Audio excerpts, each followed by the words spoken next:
Nous étions un petit groupe de jeunes, encore à l'université, et nous avons pris sur nous la responsabilité de pouvoir aider nos frères, nos parents qui étaient au village et qui ne comprenaient pas l'importance de se scolariser.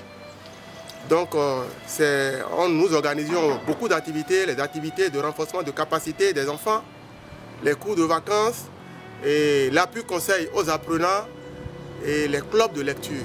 C'est en faisant ces activités-là que l'ONG a fini par voir le jour en décembre 1998 dans la commune de Semepoyi.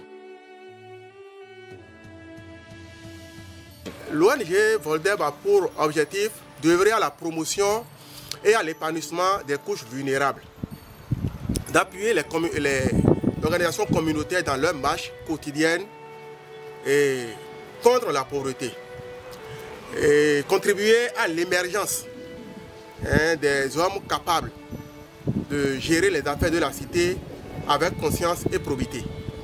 Encourager l'éducation aussi bien des enfants, des femmes que des adultes. Défendre et protéger les droits des enfants, des femmes et des adultes. Bon, bien sûr, évangéliser. Nous sommes une organisation chrétienne et à vocation sociale et humanitaire. Et notre dernier objectif, c'est de développer chez les jeunes l'esprit de paix, de tolérance, de fraternité et de solidarité.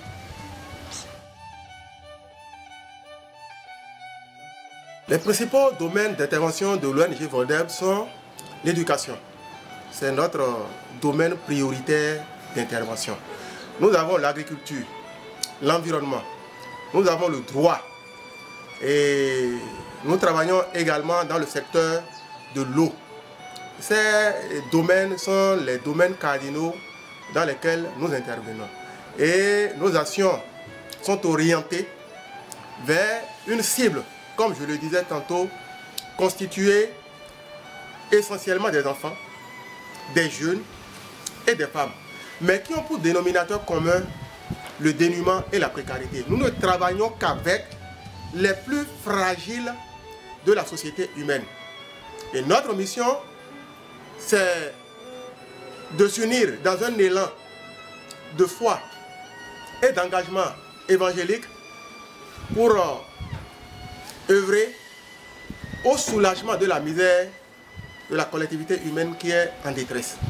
Certes, nous sommes une organisation chrétienne à vocation sociale et humanitaire, mais nous travaillons sans discrimination aucune avec toutes les couches. Aucune discrimination fondée sur le sexe, la race, la religion et la conviction politique.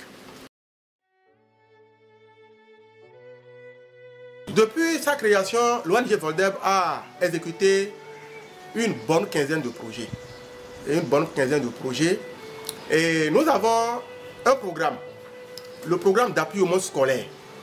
Ça, c'est le programme même qui a suscité la création de l'ONG.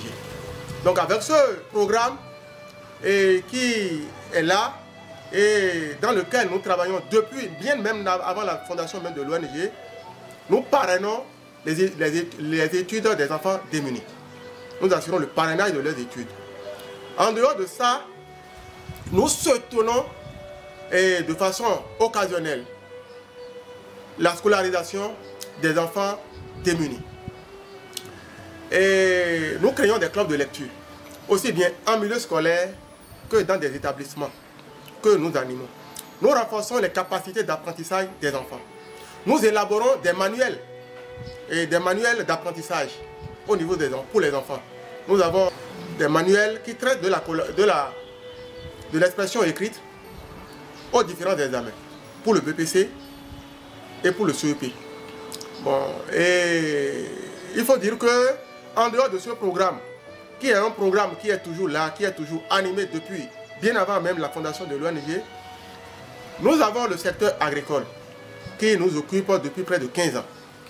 Et là, nous sommes dans les villages avec les communautés villageoises. Et là, au niveau de l'agriculture, présentement, nous œuvrons surtout pour renforcer la résilience des couches vulnérables, des populations vulnérables par rapport à la réalité du changement climatique. Nous sommes dans les activités d'adaptation au changement climatique. Et en dehors de ce projet, nous sommes dans le secteur de l'eau. Nous sommes dans le secteur de l'eau et nous essayons de faire en sorte que les populations aient de plus en plus accès à l'eau potable. Bon, et nous avons une école primaire qui est là depuis près de 5 à 6 ans maintenant et que nous essayons d'animer.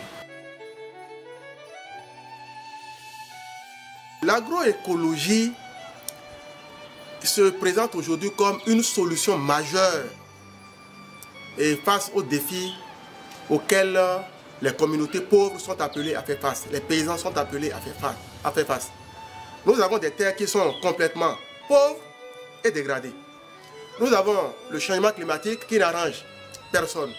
Et nous ne pouvons pas rester là et nous contenter de la forme de production que nous avons héritée du système moderne. Il nous faut forcément aller vers ce mode traditionnel d'agriculture que pratiquaient nos ancêtres. L'agroécologie n'est rien d'autre que ça. Il convient simplement dans l'agroécologie d'utiliser la nature pour produire les différentes cultures dont l'homme a besoin, essentiellement. C'est une forme d'agriculture qui est en harmonie avec l'environnement. Donc ça englobe tout. Aussi bien l'agriculture durable, ça englobe également la protection de l'environnement. C'est une agriculture d'abondance, parce que ça amène le producteur qui a fini de restaurer sa terre à mettre sur cette terre un bon nombre de cultures qui lui permet aussi bien d'affronter les réalités du changement climatique. Lorsque, compte tenu de la sécheresse ou des fortes précipitations, une culture ne donne pas, l'autre est obligé de donner. Donc il ne va plus retourner chez lui les bras ballants parce qu'il ne pratique plus la monoculture par exemple. Il y a certaines pratiques agricoles qui disparaissent de sa façon de faire. Et ce type d'agriculture, cette forme d'agriculture ancestrale que on a fini par appeler agroécologie, c'est une agriculture qui sort réellement de la pauvreté. C'est une agriculture qui est en symbiose avec le respect de l'environnement. C'est une agriculture qui génère beaucoup de ressources pour le producteur.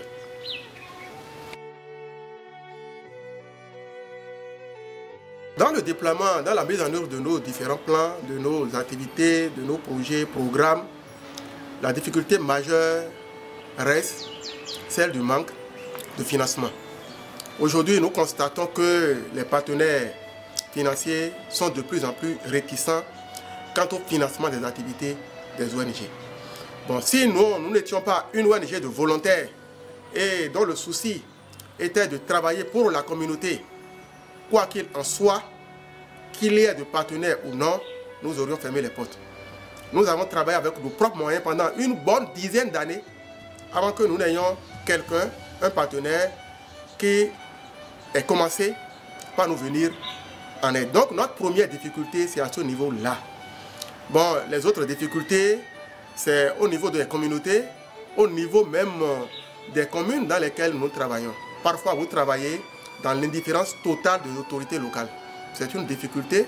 Vous n'avez pas sa caution, il est là parce que l'action ne se mène peut-être pas dans son village natal, il ne vous accompagne pas. Mais cela ne nous empêche pas de mettre en œuvre nos projets, nos programmes et d'atteindre nos objectifs. Parce que notre objectif, notre vision, ce n'est pas de contenter un homme politique, un acteur politique, mais c'est de donner satisfaction à ceux vers qui notre action est orientée. Voilà, donc comme difficulté majeure, c'est essentiellement au niveau des financements, et de la non-implication, le refus, la réticence des autorités par rapport à nos activités. Bon, parce que cela, certainement, ne les arrange pas directement. Voilà.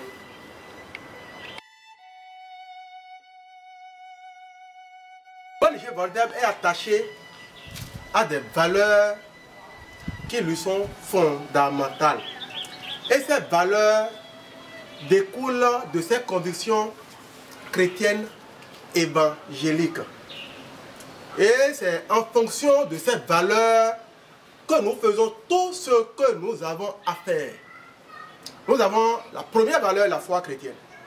Notre foi est tout ce que nous faisons est calqué sur l'évangile. sur la personne de notre Seigneur Jésus-Christ. C'est pour lui que nous sommes en mission. Ça, c'est fondamental.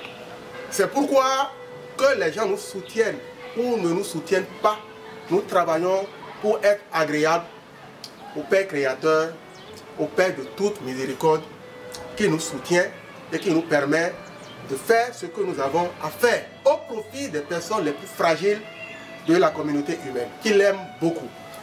La deuxième valeur, c'est l'altruisme. L'altruisme.